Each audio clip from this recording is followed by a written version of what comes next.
Pingüinos me la van a mascar. Kawasaki, Kago, Grico y Stripper. Assalamualaikum warahmatullahi wabarakatuh. Kita dari kelompok 5 ingin menjelaskan tentang perairan darat. Sebelumnya perkenalkan, nama saya Muhammad Hanif Zamzami. Saya Rian Ardiansyah. Saya Farabdur Rahman. Saya Guntur Japani Saputra. Saya Rian Hardiana. Nah, topik pembahasan yang kita akan bahas yaitu Pengertian perairan darat, Karakteristik contoh perairan. dan permasalahan. pengertian perairan darat.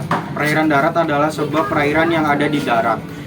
Perairan darat terbagi ke dalam beberapa jenis, yaitu sungai, danau, dan rawa.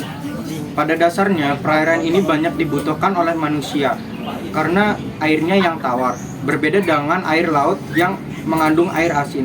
Perairan darat mengandung air tawar yang bisa dikonsumsi oleh manusia. Jadi, peran dari air darat ini sangat penting untuk keberlangsungan hidup. Tidak hanya untuk manusia saja, hewan dan tumbuhan juga membutuhkan sebagai kebutuhan dasar. Perairan darat juga sering disebut dengan air permukaan. Alasannya gampang nih, yaitu karena air ini ada di atas permukaan tanah. Karakteristik perairan darat. Jenis perairan yang termasuk ke dalam perairan darat adalah sungai, danau, dan rawa. Sobat Pijar sebelumnya sudah mengenal siklus hidrologi, bukan? Kalau belum, coba simak artikel Pijar tentang siklus hidrologi berikut ini ya. Nah, setelah proses hidrologi air terjadi, air hujan yang jatuh ke permukaan bumi bisa membentuk sungai, danau, maupun rawa. Adapun karakteristik dari perairan ini umumnya adalah bersifat air tawar. Enggak cuma dari air hujan saja, perairan darat juga terbentuk karena kemampuan tanah yang tidak bisa menyerap air atau air hujan tertampung suatu cekungan yang luas. Dengan demikian, terbentuklah air yang ada di daratan. Apa ciri dari perairan darat? Arus air sungai yang tenang, banyak terjadi proses sedimentasi, terjadi erosi ke arah samping, sungai berkelok-kelok, retakan lapisan tanah akibat kekeringan yang muncul saat kekeringan. Sedangkan pada musim hujan membuat air darat menjadi lebih becek dari tanah liat dan lumpur. Oke. Contoh pertama yaitu sungai. Sungai adalah bagian dari permukaan bumi yang bersifatnya ini menjadikan bisa mengalir. Sungai punya ciri tertentu nih yang membedakan dengan perairan darat lainnya. Beberapa ciri sungai diantaranya adalah semakin ke hulu, daerah topografinya menjadi lebih tidak rata dan bergelombang, memanjang dan berkelok-kelok, mengalir dari daerah tinggi ke daerah rendah, daya erosi kuat. Contoh kedua yaitu danau. Contoh perairan darat lainnya adalah danau. Danau merupakan contoh cekungan dari basin yang isinya oleh genangan air dalam jumlah yang banyak. Air dari danau ini berasal dari banyak hal seperti air sungai, air tanah, dan air hujan. Karakteristik dari danau juga berbeda dari berbagai tempat. Hal ini karena proses pembentukan yang bervariasi. Nah, berdasarkan proses pembentukannya, danau dibedakan menjadi 5 jenis, yaitu danau tektonik, danau vulkanik, dan danau kars, sampai dengan danau buatan. Contoh ketiga yaitu rawa. Contoh terakhir dari perairan darat adalah rawa. Rawa adalah daerah yang biasanya ada di sekitar sungai atau muara sampai yang besar.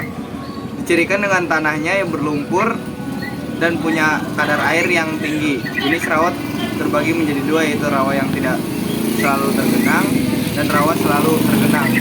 Keduanya memiliki perbedaan dari kemampuan untuk menumbuhkan tanaman, tapi perlu diingatkan nih, kalau rawa yang selalu tergenang tidak bisa dimanfaatkan untuk pertanian. Mengapa demikian? Sobat Pijar perlu memahami bahwa air yang tergenang terlalu lama menyebabkan air tersebut asam. Terima kasih. Ganggu rel anjing. Selanjutnya ada kasus. Pencemaran air adalah peristiwa masuknya zat atau komponen lain ke dalam perairan. Pencemaran air merupakan masalah global utama yang membutuhkan evaluasi dan revisi kebijakan sumber daya air pada semua tingkat. Pencemaran sungai adalah salah satunya. Berikut pengertian pencemaran sungai, penyebabnya, dan akibat dari pencemaran sungai. Pencemaran air sungai terjadi apabila terdapat bahan-bahan yang masuk ke dalam tanah atau aliran air. yang dapat menyebabkan penurunan kualitas air sehingga tidak memenuhi baku mutu atau tidak dapat digunakan untuk keperluan tertentu seperti baku mutu air minum, keperluan perikanan, pertanian, dan lain-lain. Contoh penyebab pencemaran air sungai yaitu 1. Limbah, 2. Sampah, 3. Senyawa organik, 4. Senyawa anorganik, 4. Endapan tanah.